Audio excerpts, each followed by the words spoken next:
Hey everyone, it's Dr. Karen, the Women's Midlife Specialist. And hey, AA, this is for you. This is AA. She's a 58-year-old postmenopausal woman. She's not on any hormone therapy at this time. I could see that right here. No therapies. And so let's take a look at her results. She did a saliva profile 1. So her estradiol is zero point 0.7, and so these are our reference ranges in the non treated range. And so we know that if you're postmenopausal, your reference range would be zero point 0.5 to 1.7. So she's in the postmenopausal range, but she's far from optimal. Okay, so I would say that would be considered low if she wants to optimize her sex hormones.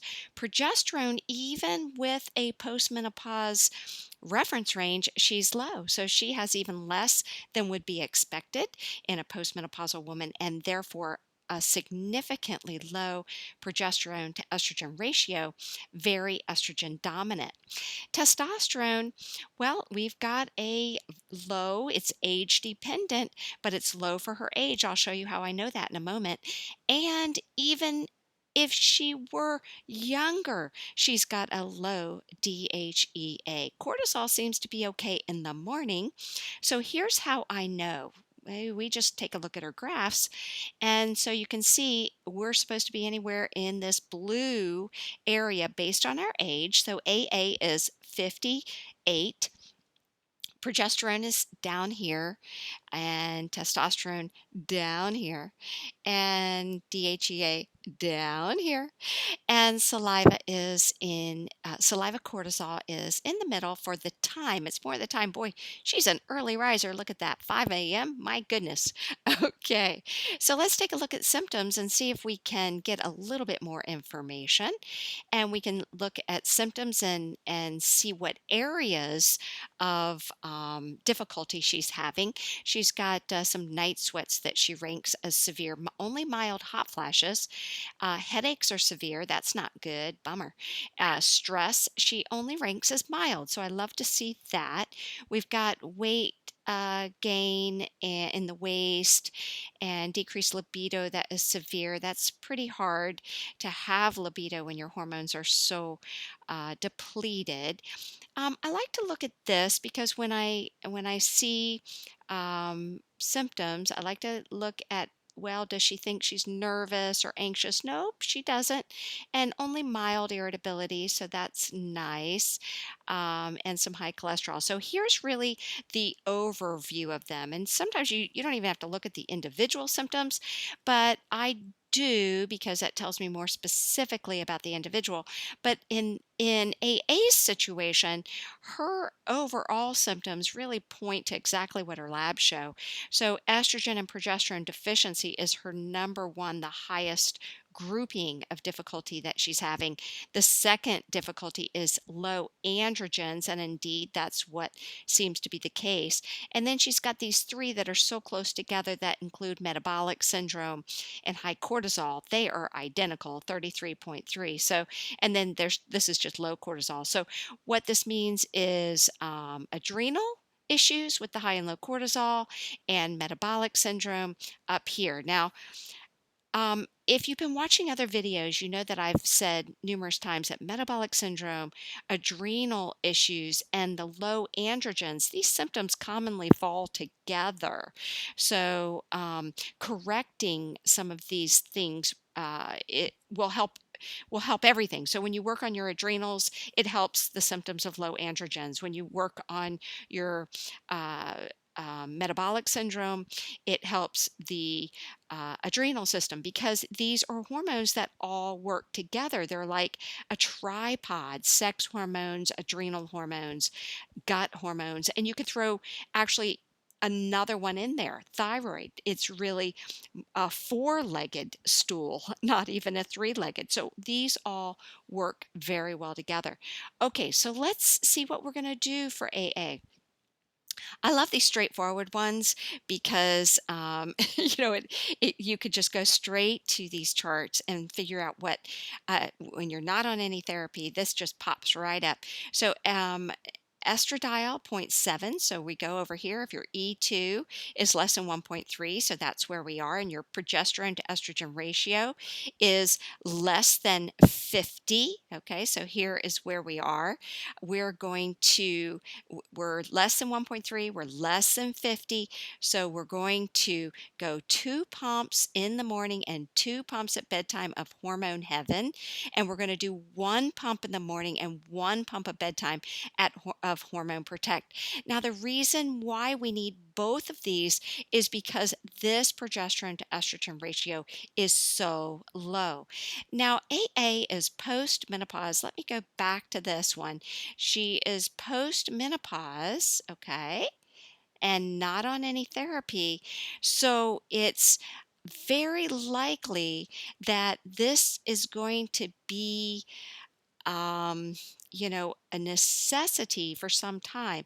Now, using both products for 3 to 4 months, and I would say no longer than 6 months, is going to be pretty crucial. And then retesting to see where you're at, because they can possibly be tweaked at that time when you're postmenopausal. Now, I don't know when AA went into menopause, so she may still be on that graph where progesterone is not. Is so imbalanced with estrogen, and that's what I suspect, because as time goes by you get closer to up here where both estrogen and progesterone are so low that you're really not as imbalanced with that estrogen dominance anymore. So right now it's this category right here. Less than 1.3 is the estradiol, she's 0.7. Less than 50 is the progesterone to estrogen ratio. So we've got this category: 2 pumps in the morning and 2 pumps at bedtime of Hormone Heaven, 1 pump in the morning and 1 pump at bedtime of Hormone Protect. Now, I neglected, I see in my hurry, I've been hurrying because I have so many labs to do for you guys, and I'm happy to do. I'm excited that I'm able to do all these for you. But I see I made a mistake and didn't get that written up here. So listen carefully that it is following this one here, AA, and not just this one. Now, also, we have a low DHEA of 1.9. This is going to be very important for those low androgen help, as well as the adrenal support.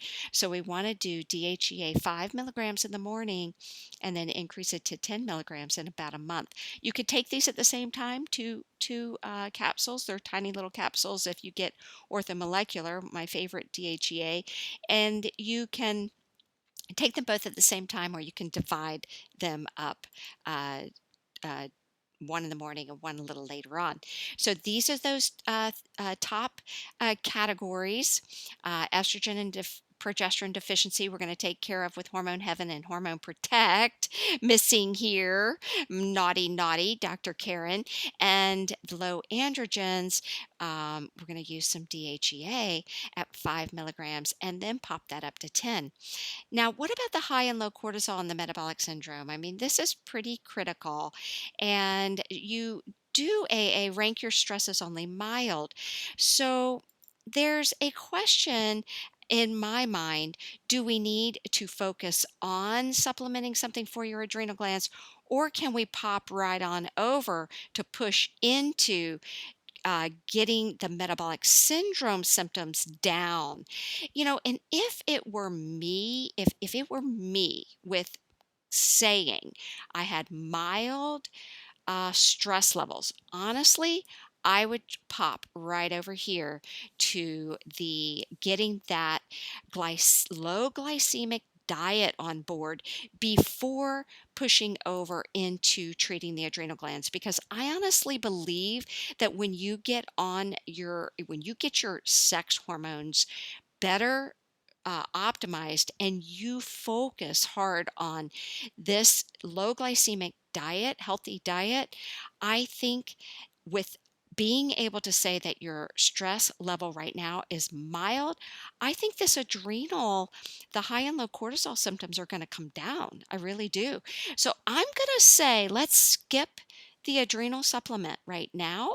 And I mean, you can use it. It's not going to hurt you. I would recommend, but I'm just saying what I would personally do and think you could succeed without that.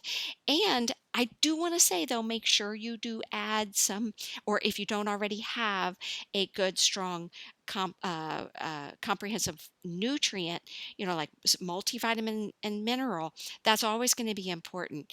And go with this low glycemic carbohydrate, healthy fat, and adequate protein diet that I've talked about so much.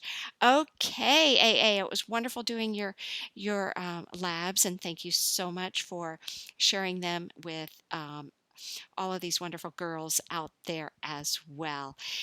Give me a thumbs up and take care, and I will talk to you soon. Bye bye.